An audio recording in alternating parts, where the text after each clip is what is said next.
الحمد لله نحمده ونستعينه ونستغفره ونعوذ بالله من شرور أنفسنا ومن سيئات أعمالنا من يهده الله فلا مضل له ومن يضلل فلا هادي له ونشهد أن لا إله إلا الله ونشهد أن سيدنا وحبيبنا وقرة أعيننا محمد مصطفى صلى الله عليه وسلم قال رب اشرح لي صدري ويسر لي أمري واحلل عقدة من لساني يفقه قولي اللهم إني استودعتك ما قرأته فردده إلي عند حاجتي إليه ربي يسر ولا تعسر ربي تمم بالخير ربي يسر ولا تعسر ربي تمم بالخير ربي يسر ولا تعسر ربي تمم بالخير اللهم ألهمنا مراشد أمورنا وأعذنا من شرور أنفسنا برحمتك يا أرحم الراحمين.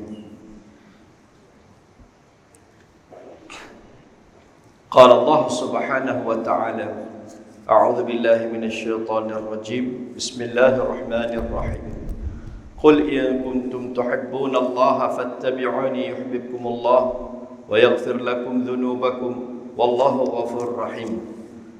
قال حبيبنا محمد مصطفى صلى الله عليه وسلم لا يؤمن أحدكم حتى أكون أحب إليه من ولده ووالده والناس أجمعين. صدق رسول الله صلى الله عليه وسلم. Alhamdulillah, tuan-tuan dan puan yang dirahmati lagi dikasihi oleh Allah Ta'ala, kita bersyukur kehadirat Rabbul Jalil Jalla wa'ala atas peluang yang Allah berikan kepada kita. Pada pagi ini masih lagi kita bernafas, bangun pagi-pagi dengan baca doa, bangun daripada tidur. Alhamdulillahilladzi ahyana ba'dama amatana wa ilaihin nusyur.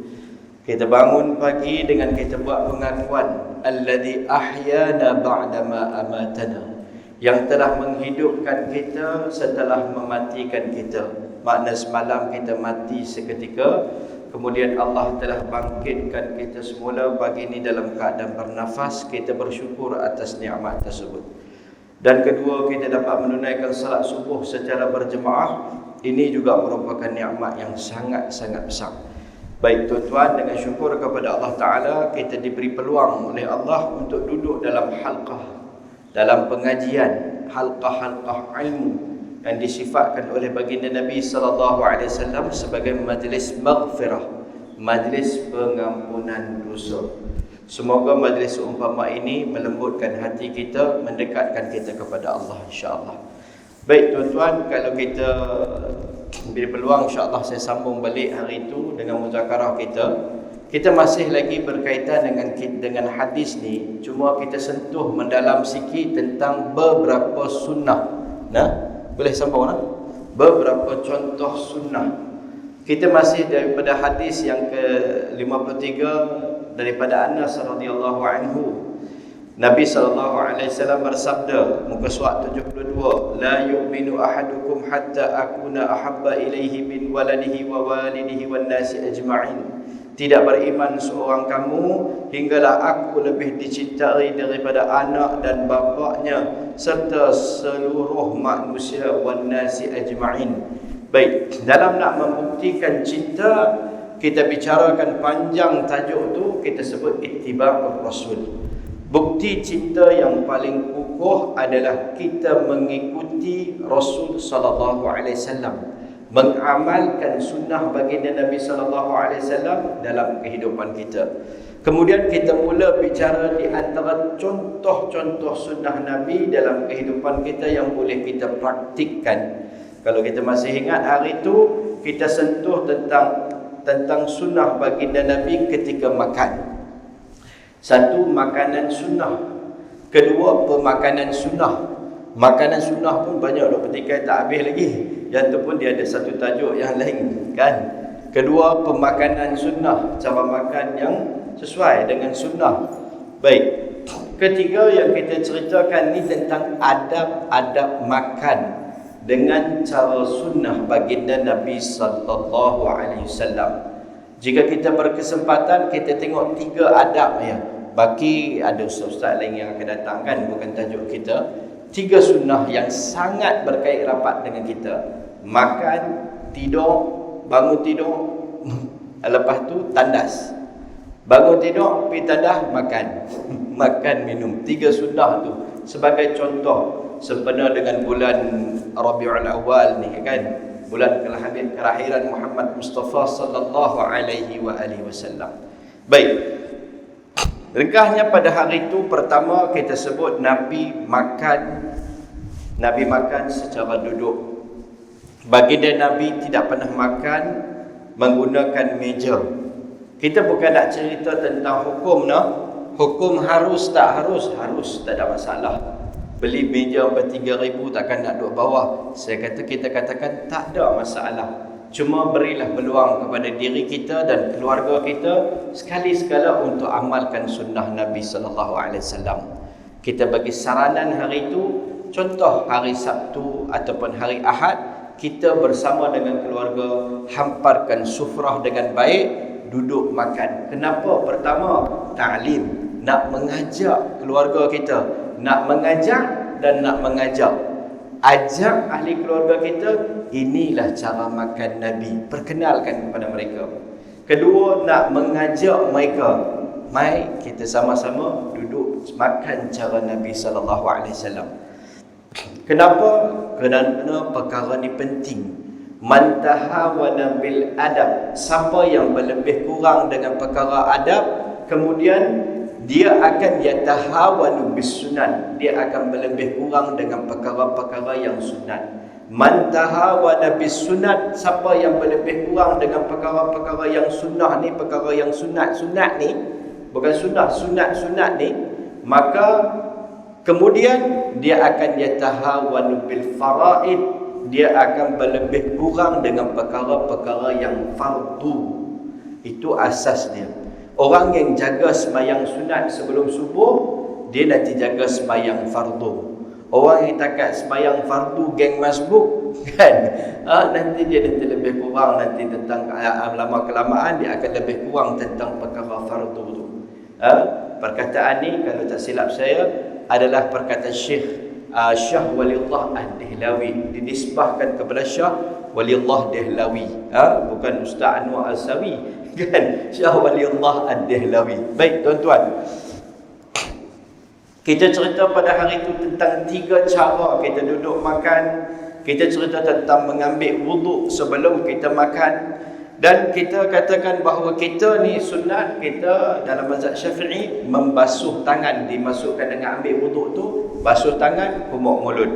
Hadis Salman radhiyallahu anhu, kata beliau, qara'tu fit Taurati anna barkat at-ta'ami al-wudu'u qablahu fa dhakartu dhalika lin-nabi sallallahu alaihi wasallam faqala barakatut ta'ami al-wudu'u qablahu wal-wudu'u ba'dahu, rawahu Abu Dawud wa Tirmidzi. Baik, pasal saya baca hadis ni, takut kita yang tak pernah dengar, sekali kita kata tak pernah dengar apa Nabi wuduk sebelum makan kan, Ustaz Anwar lepas apa. Sebab tu saya baca hadis ni dengan matan sekali, dengan sanad, dengan riwayat dia sekali. Baik, kita katakan basuh kumuk mulut dengan basuh tangan tadi, dan kita dalam mazhab Syafi'i kerana kita ambil dari segi lorah bahas tentang makna wuduk tu. Tetapi masih lagi afdal kita beramal dengan zahir hadis. Makna kita ambil wuduk masih lagi afdal. Baik, Salman radhiyallahu anhu, dia datang berjumpa dengan Nabi sallallahu alaihi wasallam dan berkata, ya Rasulullah, qara'tu, aku membaca fit Taurati, di dalam Taurat. Aku membaca di dalam Taurat anna barkatat ta'ami al-wudu'u qablahu. Aku baca dalam Taurat, aku mendapati bahawa di dalam Taurat tertulis bahawa berwuduk sebelum makan adalah ada keberkatan. Sesungguhnya keberkatan dalam makanan itu adalah berwuduk sebelumnya. Fadzakartu dzalika lin-nabi sallallahu alaihi wasallam. Salman kata, aku baca di dalam Taurat bahawa keberkatan dalam makanan itu adalah berwuduk sebelumnya. Kemudian aku cerita perkara itu kepada Nabi. Faqala an-nabi sallallahu alaihi wasallam, Nabi beritahu. Bila Nabi dengar apa yang Salman sampaikan, Nabi sallallahu alaihi wasallam kata, barakatut ta'ami al-wudu'u qablahu wal wudu'u ba'dahu. Keberkatan makanan, keberkatan makanan, kata baginda Nabi sallallahu alaihi wasallam, al-wudu' adalah berwudu sebelumnya dan berwudu selepasnya. Makna baginda Nabi sallallahu alaihi wasallam bukan mengiyakan semata-mata, bahkan baginda Nabi sallallahu alaihi wasallam mengatakan ya, sebelum dan selepas. Dalam Taurat ada sebelumnya, kan? Dan Nabi sebut kepada kita sebelum dan selepas. Baik. Al-muradu bil wudu' secara lughawi ghuslul yadain. Yang dikehendaki dengan wudu' secara lughah yang kita ambil dalam mazhab Syafi'i adalah membasuh dua tangan. Basuh dua tangan, pemuk mulut. Ini yang kita amalkanlah. Masuk dalam hadis tersebut lagi. Sebab kita ambil istinbat daripada situ tentang wudu dari segi lughah. Al-murad bil barakah husul ziyadah fihi wa daf'al badan. Baik. Yang dikehendaki dengan keberkatan, apa maksud dia keberkatan dalam makanan ni? Apa maksud dia? Pertambahan, akan berlaku pertambahan kepada makanan tersebut dan mendapat manfaat daripada makanan tu.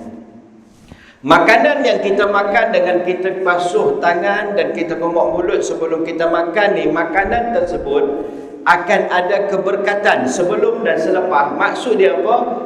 Akan berlaku pertambahan dan bagi manfaat pada orang yang makan tu. Bagi manfaat, mana ada kesihatan kepada tubuh dia. Bagi manfaat tubuh tersebut mudah mentaati perintah Allah. Syekh Mutawalli Sya'rawi rahimahullah ta'ala, kita sebut pada bulan lalu, Syekh Mutawalli Sya'rawi rahimahullah ta'ala kata, ini maksud beliau ketika beliau menyebut, bila kita minum air ni dengan cara sunnah, air yang masuk ke dalam perut kita ni dengan sebab kita minum secara sunnah akan memberi barakah. Maksud dia memudahkan kita mentaati perintah Allah. Bagi manfaat, tuan-tuan. Tapi kerana perkara ni berkaitan dengan sunat yang kita semua sunnah yang kita sebut ni berkaitan dengan ada, kadang kita berat dan malangnya kita tertinggal dan kita tak buat. Alangkah rugi kita tak dan nak tunjuk cara hidup Nabi SAW. Bila kita makin tahawana berlebih kurang, kita satu golongan orang berlebih kurang, mai generasi satu lagi dia tahu sikit-sikit, mai satu generasi totally tak tahu langsung tentang sunnah. Satu, kenapa situasi ni berlaku? Satu golongan bila satu sebab dia adalah satu, masyarakat berlebih kurang. Kedua, kadang-kadang bila kita mementingkan perbahasan hukum dan kita tanpa sedar, hukum tu tanpa sedar kita mengecilkan tentang peranan ni. Bab sunnah ni semua memanglah penting, tapi kita tengok dulu fiqh ni lebih penting, fiqh ni lebih penting. Kadang kita tekan tu semua penting, kita cerita tekan tu kita kadang lebih kurang tentang ni. Sudah tentu fiqh penting dalam kehidupan kita, sudah tentu semua penting. Tetapi kita kata bila kita berlebih kurang tentang perkara ni, kita meremehkan atau memperkecilkan sunnah-sunnah fi'liyah ni, akhirnya dia hilang daripada budaya masyarakat kita. Hari ni kita nak hidupkan balik semula. Kena praktik benda ni, kena amal. Bukan susah pun, benda duk buat dah. Niatkan sunnah, kita dapat pahala. Baik. Yang kedua, hadis daripada Anas radhiyallahu anhu. Yaqulu qala Rasulullah sallallahu alaihi wasallam, "Man ahabba an yukthirallahu khaira baitihi falyatawadda idza hadara ghada'uhu wa idza rufi'a." Rawahu Ibnu Majah. Tengok berapa besar perkara ni. Anas bin Malik radhiyallahu anhu berkata, Rasulullah sallallahu alaihi wasallam bersabda, "Man ahabba," barang siapa yang suka Allah Ta'ala, untuk Allah Ta'ala menambahkan kebaikan kepada rumah dia. Bukan rumah dia bagi besar, kepada ahli rumah dia tu Allah nak tambah kebaikan. Barang siapa yang nak Allah tambahkan kebaikan kepada rumah dia, falyatawadda, hendaklah dia berwudu ketika dia hampir, makna ketika dia hadir untuk makan tengah hari dia. Hadir, walaupun disebut ghadak di sini, maksud dia makan. Adalah ketika dia hadir untuk makan dan ketika rufi'ah, diangkat makanan. Sama dengan makna hadir di atas. Sebelum makan, selepas makan, basuh mulut, kumur mulut, basuh tangan. Apa yang akan berlaku? Akan ditambahkan keberkatan ataupun ditambahkan kebaikan dalam rumah dia. Nampak? Simple kan benda ni? Kita pun macam ada apa kan benda ni? Tetapi besarnya janji-janji Allah dan Rasul. Janji Nabi ni, keberkatan, kita boleh beli tak keberkatan? Berkat store boleh beli lah. Kan? Kedai-kedai. Kedai nasi kedak berkat ada. Hospital berkat lah macam-macam. Tapi berkah yang kita nak sebut ni, al-khair min Allah. Kebaikan datang pada Allah. Tak boleh dibeli. Melainkan kita melakukan amalan-amalan tertentu yang dijanjikan berkah. Berkah bila ada, dia akan mengindahkan. Dia akan mencukupkan. Duit kita bila ada berkat, dia akan mencukupkan, membahagiakan. Tak ada berkat, dia tak melekat kat tangan. Dia kira duk kira. Saya tak tahulah pasal apa dalam hidup. Saya ni gaji bukan kecil sangat, kan? Maksudnya besar lah. Tapi tak pernah cukup. Dia bukan tak cukup tentang kuantiti tu, kualiti tu. Tak cukup bukan tentang nilai tu, nilai di dalam ni. Qanaah bila tak ada, kan? Bila tak ada, sentiasa tak cukup. Dia miskin. Miskin bukan di kuantiti tu, miskin di hati. Laisal ghina an kathratil a'radi, walakin al-ghina ghina an-nafs. Sabda Nabi SAW, bukan kaya itu dengan banyaknya barang dan harta, walakin al-ghina, sabda Nabi, orang yang kaya itu, kekayaan itu, ghina an-nafs, kaya hati.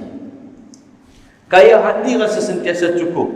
Dan jangan silap faham, sentiasa cukup, dia tak maju dalam perniagaannya. Pasal apa? Saya cukup, apa yang ada cukup. Yang tu pun tak kena juga. Kan? Yang tu pun tak kena juga. Perniagaan mesti ada misi untuk makin maju.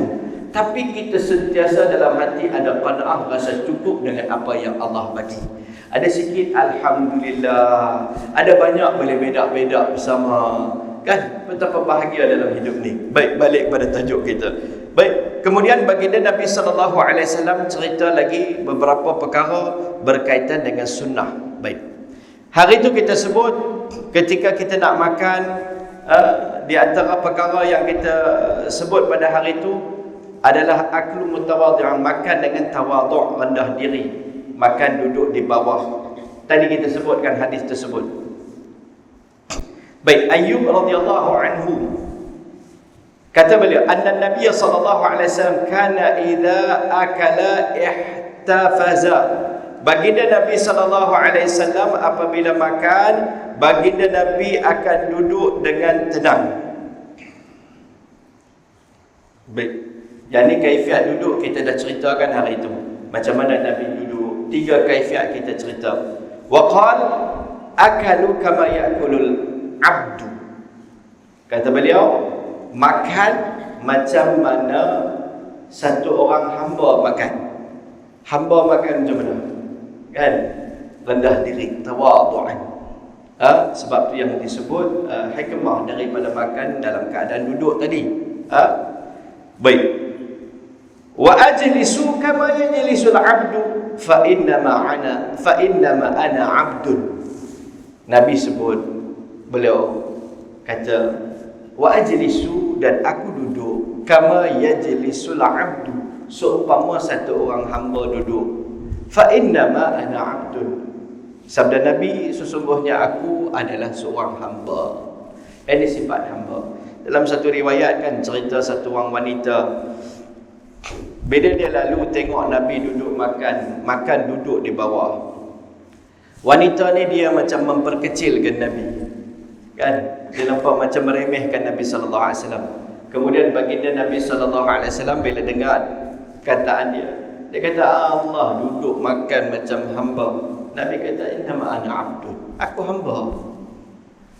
sifat tawaduk Rasulullah sallallahu alaihi wasallam. Baik, yang ni hadis ni nak cerita apa? Ulama tulis nak cerita tentang apa nama dia, sifat yang akan lahir dengan makan duduk di bawah tu. Tawaduk, rendah diri. Tawaduk, rendah diri. Itu hikmah yang terhasil bila kita mengamalkan tentang sunnah. Baik, di antara perkara yang kita sebut at-tabarruk, dengan memulakan bila kita makan hari itu kita sebut, kita mulakan dengan orang yang lebih tua ataupun orang yang lebih alim. Itu di antara perkara-perkara yang kita sebut. Kalau kita makan, mula sebelah kanan. Kalau kita duduk ramai-ramai. Baik, kita sambung sikit lagi perbahasan kita tentang sunnah, tentang makan lagi. Baik, kita sebelum makan membaca bismillah. Ada riwayat dalam riwayat Imam Tirmizi, dalam riwayat Imam Abu Daud menyebut bismillah wa ala barakatillah. Bismillah wa ala barakatillah. Sama ada kita baca bismillahirrahmanirrahim afdal, ataupun kita baca bismillahi wa ala barakatillah. Baik, hadis ni diriwayatkan oleh Imam Abu Daud. Apa maksud dia? Dengan nama Allah dan atas keberkatan Allah. Doa ni baik sebab dia adalah doa. Baik, dalam hadis yang lain sebab Nabi sebut ringkas, Sammillah, ya ghulam sammillah, wahai ghulam bacalah bismillah. Jadi kalau kita baca bismillahirrahmanirrahim pun masuk dalam riwayat tersebut, ataupun kita baca bismillah wa ala barakatillah pun masuk dalam riwayat tersebut. Cuma riwayat ini ada sikit tafsir sikit. Kita boleh baca sammillah tu bismillah adalah wa ala barakatillah sebelum kita makan. Maknanya kita nak makan tu kan, kita angkat makan bismillah wa ala barakatillah. Ustaz, saya dah biasa bismillahirrahmanirrahim. Bagus, alhamdulillah. Tapi ini salah satu riwayat yang kita boleh amalkan lah. Baik, jika seseorang lupa untuk membaca bismillah sebelum makan, maka jika dia ingat ketika dia sedang makan, hendaklah dia membaca seperti yang berikut. Bismillahi awwalahu wa akhirahu. Hadis riwayat Imam Tirmizi. Apa nanti berlaku? Dalam sepotong hadis, bila satu orang tak baca bismillah, dia mula makan, syaitan bersama dengan dia. Syaitan pun join sekaki. Kemudian bila dia teringat, aku lupa baca bismillah, dia baca bismillah ni, bismillahi awwalahu wa akhirahu. Bila dia baca, syaitan akan muntah keluar balik makanan yang dia makan bersama. Apa maksud dia bila dia duduk makan bersama?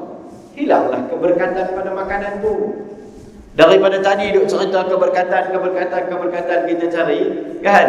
Last kali main duduk dia tak baca bismillah, dia join sekaki. Kita manusia kadang terlupa. Bila kita baca balik bismillahi awwalahu wa akhirahu, dia muntah keluar balik segala makanan yang dia makan bersama dengan kita. Baik, hadis riwayat Imam Tirmizi. Jika beberapa orang, dua ataupun lebih makan bersama, maka setiap orang hendaklah makan makanan yang terdekat dengannya. Adalah tidak betul jika ia makan makanan yang di tengah ataupun di hadapan orang lain. Hadis riwayat Imam Tirmizi. Yang ni cerita kalau kita makan dalam tulang. Dulang kan? Bukan tulang, dulang. Ni talam lah, makan dalam talam. Bila makan dalam talam tu, makanan kita letak kan, himpun di tengah. Letak makanan yang special sikit kan, letak sebaiknya di tengah. Jadi supaya semua orang dapat ambil. Sini ambil, sini ambil, sini ambil, sini ambil. Kadang dia pergi ke arah sana kan. Kawan tu suka sotong contoh kan. Belah sini duk ada apa udang ke apa kan, dia macam kan. Nabi larang kalau dia duk langkau pergi tempat orang.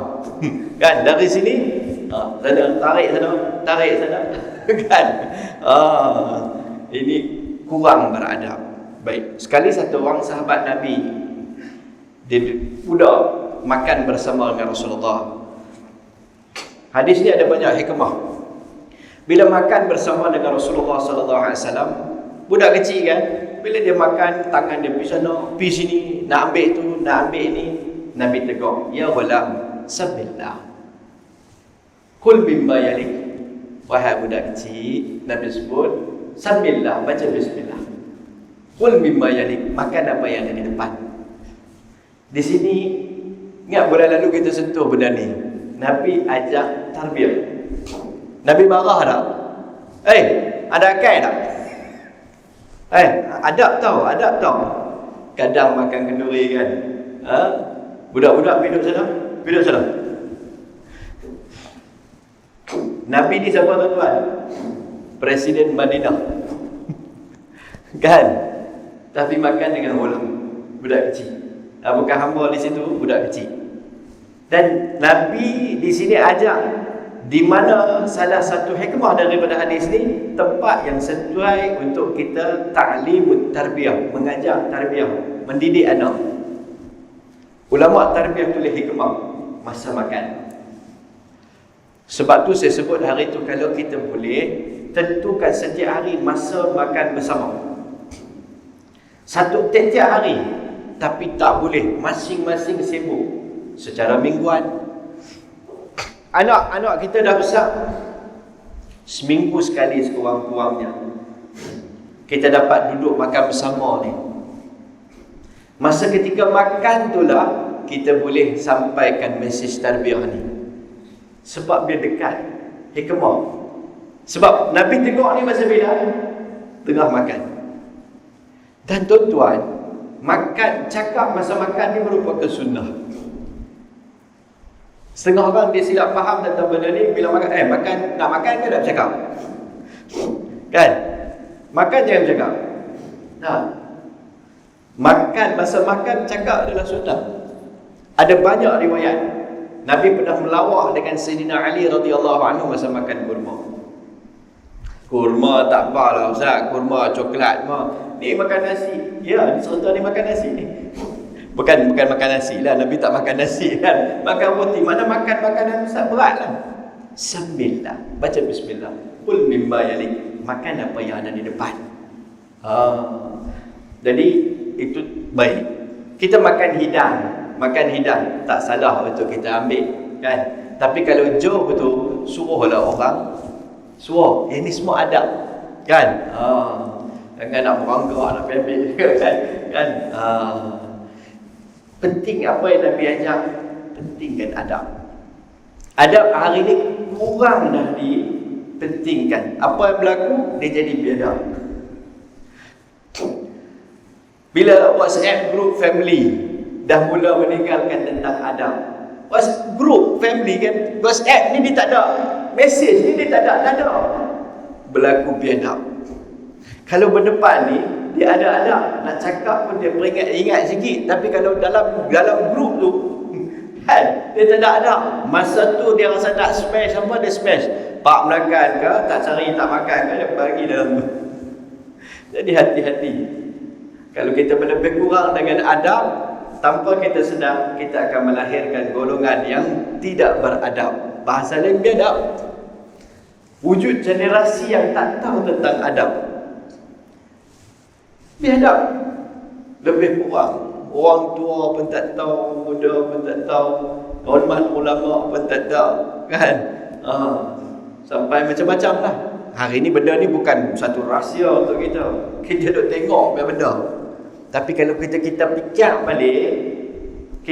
balik, pasal apa berlaku macam ni, dia bukan jadi magic tiba-tiba. Kita berlebih kurang.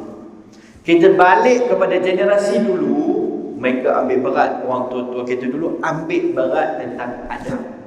Ambil berat tentang adab. Orang lain tengok kalau keadaan anak kita tak beradab pun kita terasa. Hari ni kita pula tak beradab bila orang tengok anak kita tak beradab. Pepi lah dia. Anak aku tahu lah dia. Yang ni lah racun yang menghilangkan kita punya peluang untuk mendidik. Baik, kita balik kepada hadis tadi. Hikmah dia masa makan. Nabi ajak kaedah untuk tarbiyah. Baik, makan yang di depan itu adab. Hadis riwayat Imam Tirmizi. Seterusnya, jika pelbagai makanan dihidangkan maka diperbolehkan untuk mengambil apa yang diinginkan dan ditinggalkan yang ia rasa tidak selera untuk makan, tanpa mengatakan yang tidak baik tentang makanan tersebut. Sifat Nabi, idza ishtaha akala wa illa taraka. Akhlak Nabi, bila Nabi suka, Nabi makan. Wa illa taraka, tidak Nabi tinggal. Hadis tadi riwayat Imam Tirmizi. Kalau Nabi suka, Nabi makan, tak suka, Nabi tinggal.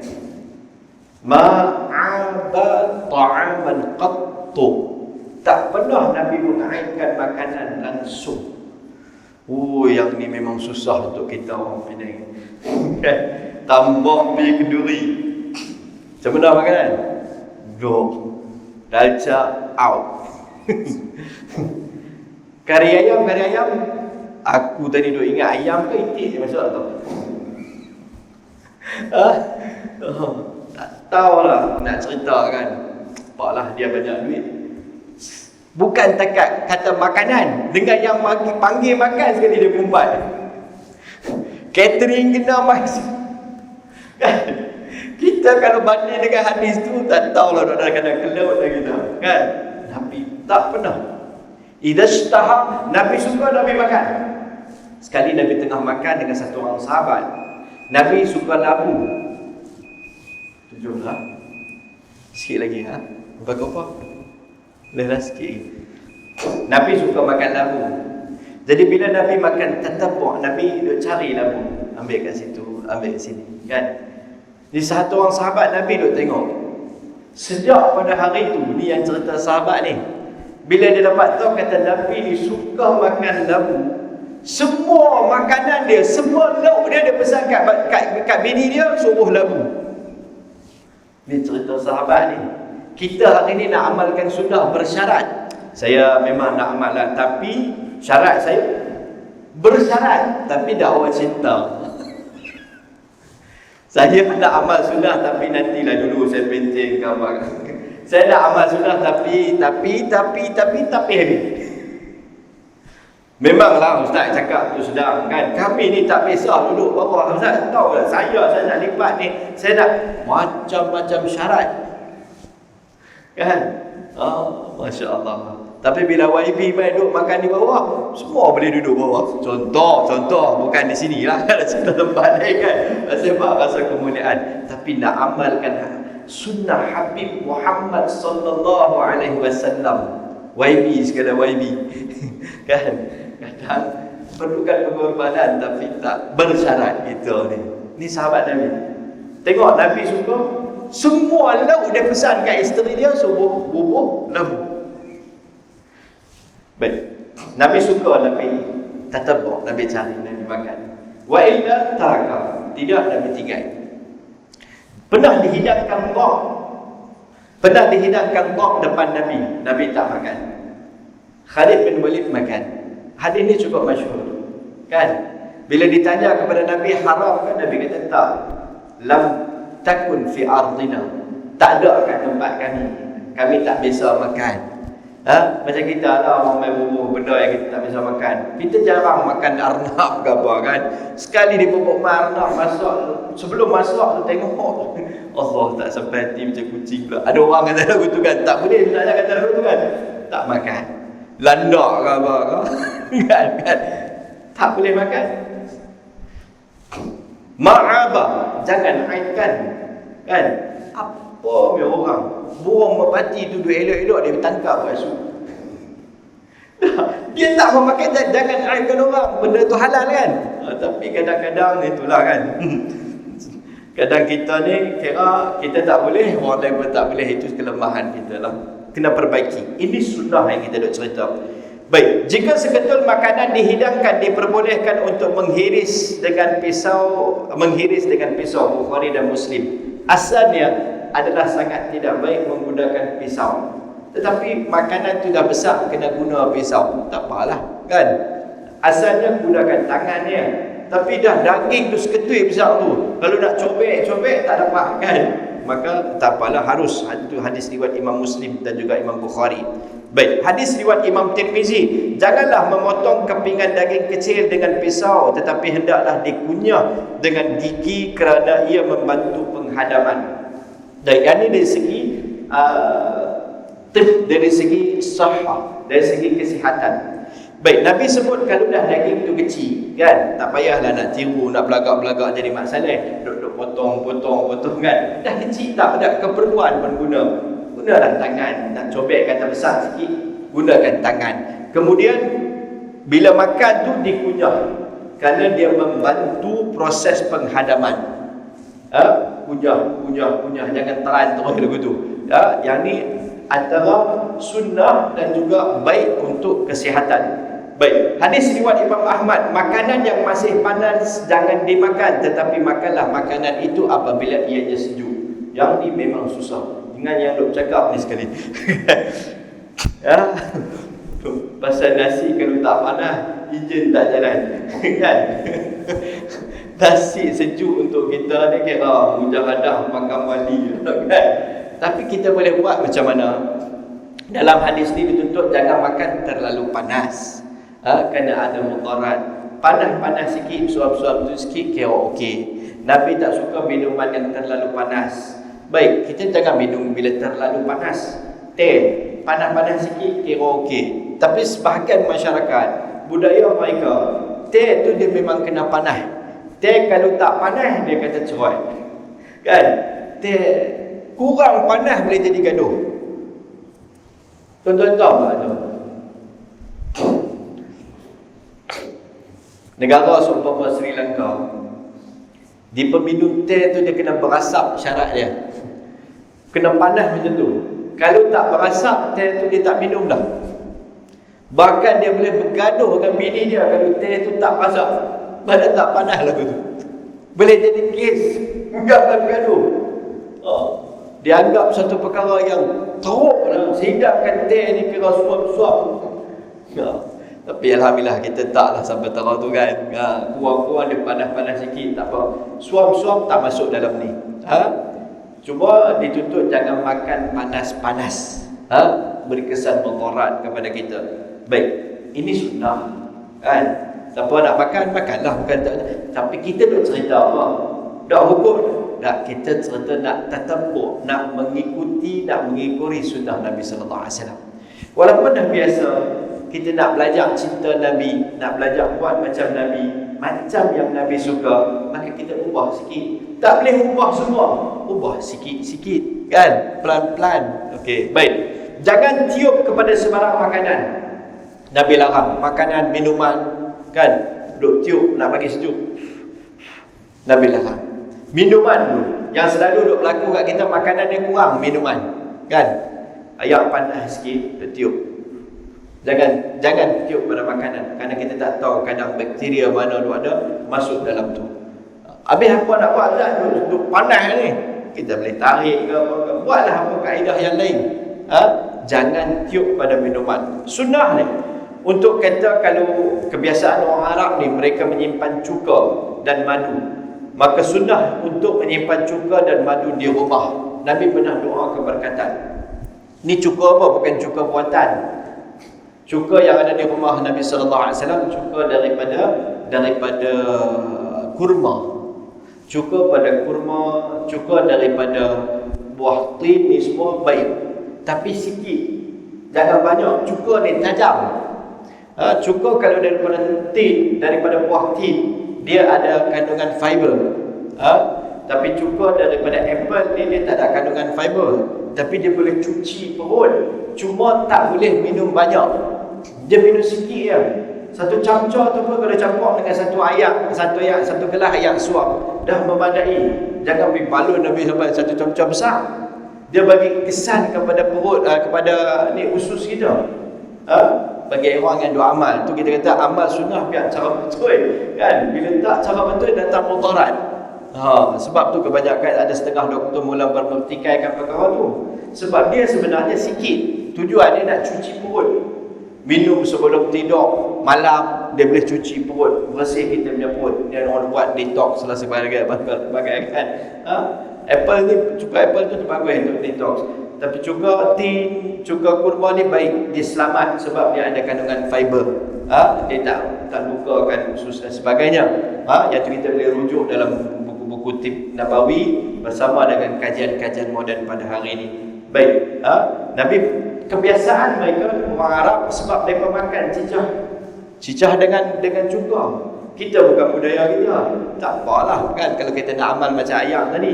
Mereka memang makan cicah lagu tu. Saya pernah bersama dengan orang Arab, kawan saya daripada Jordan. Dia makan macam roti ni, dia cicah dengan minyak zaitun dia. Minyak zaitun dia bukan warna betul-betul hijau. Dia tengok kita bawa minyak zaitun. Saya bawa minyak zaitun masa tu kuning. Dia kata yang ni orang bayi makan kat kuda lah, orang bodoh makan. Dia daripada Jordan. Dia kata ni orang tak makan yang ni sebab yang tu dah kategori sisa bagi dah. Kita masa tu mana tahu lagi kan. Kita kira yang tu kira hebat dah lah tu kan. Tapi hari ni dah ada banyak pendedahan tentang tu kan, tentang extra virgin dan sebagainya. Minyak zaitun yang dia bawa asal dia tengok dia hijau kehitaman. Bukan botol itu hitam. Botol itu hitam pasal nak jaga tak mau merosakkan minyak zaitun tu daripada UV. Tak. Dia memang warna dia ada betul. Itu manfaat. Baik, dia cicah. Dia sebut minyak zaitun ni sikit. Bila minyak zaitun extra virgin ni, dia tak boleh guna untuk masak. Minyak zaitun yang nak guna untuk masak tu, dia kena guna yang kuning tu. Saja dah sentuh sikit kan. Bila guna yang extra virgin untuk masak, dia jadi kesan yang mudarat.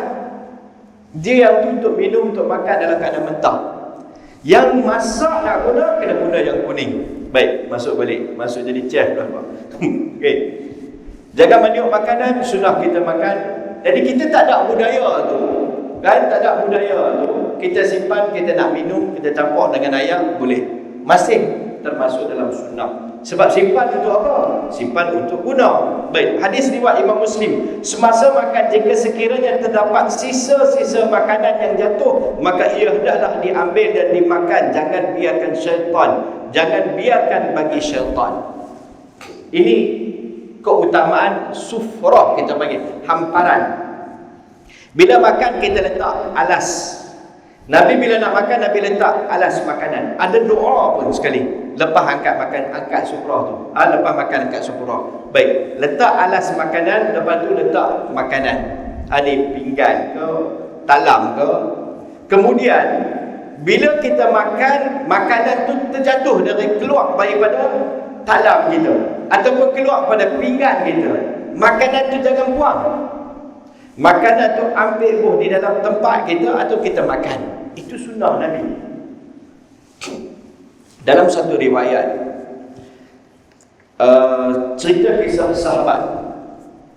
Semua riwayat ni ada sikit pertikaian di kalangan ulama hadis. Satu hari di zaman sahabat lepas Nabi wafat, nama sahabat tu saya tak ingat. Kisah ni ada dalam kitab karangan Ibnu Athir, kalau tak silap. Baik. Satu hari zaman raja-raja ni, seorang raja di sebuah negeri buat kenduri lah, buat kenduri makan besar. Jadi ramai orang-orang yang kenamaan yang hadir. Bila majlis tersebut dihadiri oleh orang-orang besar, maka dijemput satu orang sahabat Nabi juga hadir dalam majlis tersebut. Dia pun hadir. Kadang nak menghindari daripada fitnah, kalau dia tak hadir, maka dia pun hadir dalam majlis itu. Masa dia hadir, mereka kan makan roti. Masa dia hadir makan, ketika majlis makanan telah dihidangkan, majlis sedang berjalan, dia makan roti, sisa roti itu jatuh daripada bekas makanan ke sufrah, tempat alas makanan. Bila jatuh di atas sufrah ni, dia pun angkat dan tiup makan. Sisa tu kan bersih, sufrah tu bersih, alas makanan tu bersih, makan. Bila makan, yang duk serve makanan ni kan, yang duk serve makanan ni, pelayan tu tengok, dia kata, apa kamu buat majlis macam ni? Makanan tak cukup ke? Kalau tak cukup, bagi tahu ke aku tambah. Kamu tahu tak ni majlis ni siapa yang hadir dalam majlis ni? Kita kata bahasa kita hari ni, tahu tak ni majlis VIP, VVIP tu ada dalam majlis ni yang buat perangai macam ni. Buat tak cukup makan ke? Terjemah bahasa Penang kan? Tak cukup bagi kita berlubuk hidup dah. Apa jawab sahabat ni? Ini yang kata sahabat. Dia kata, "A'atruku sunnata habibi li haula'i humaqa." A'atruku sunnata habibi li haula'i humaqa. Hang nak suruh aku tinggalkan sunnah kekasih aku untuk orang-orang yang bodoh ni? Kata sahabat ni pun boleh tahan juga kan? Dia tak agak besar majlis tu. Dia kata hang suruh aku tinggalkan sunnah kekasih aku. Allah tuan-tuan, riwayat ni memberi tamparan pada yang cakap ni.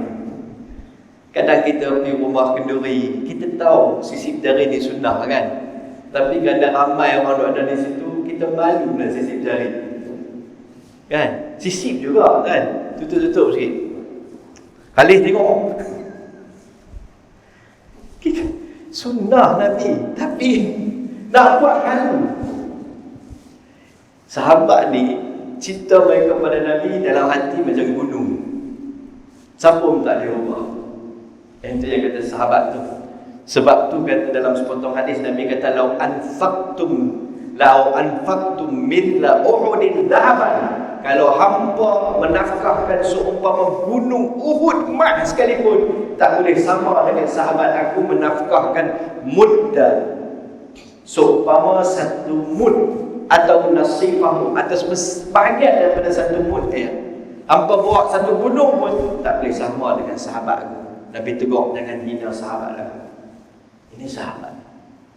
Majlis tu dihadiri oleh VIP, VVIP, orang kenamaan, tak bagi kesan kepada dia. Nabi dah wafat, raja pada dalam level, tapi tak menyentuh bersikit pun dalam hati dia.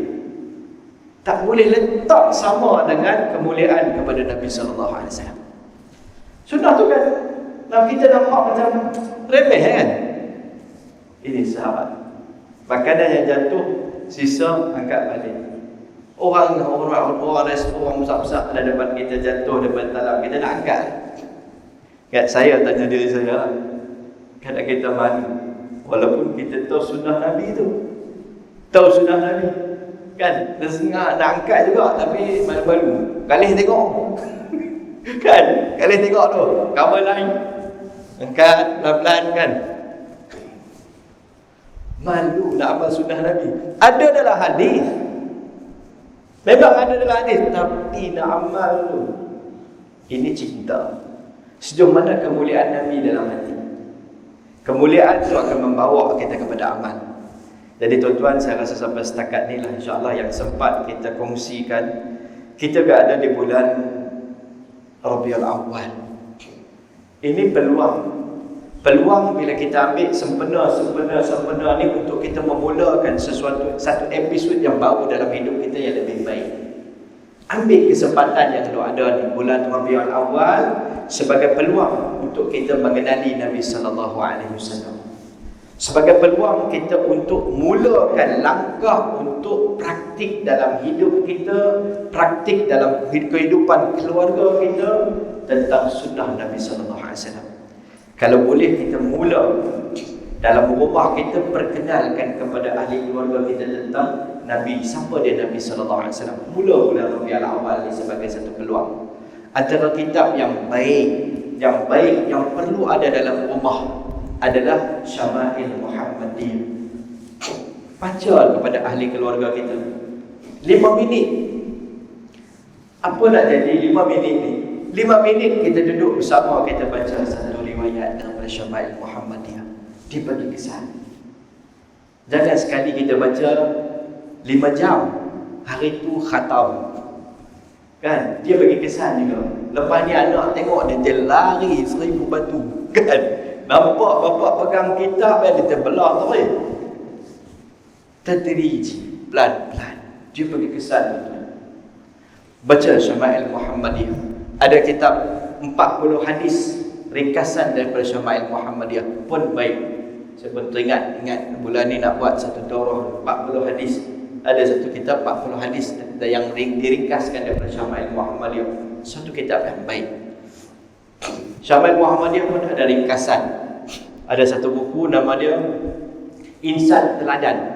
Insan Teladan ni asal dia adalah kitab Syama'il Muhammadiyah yang diringkaskan oleh Syekh Zakaria rahimahullah ta'ala dan disyarahkan dengan nama Khasail Namawiyah.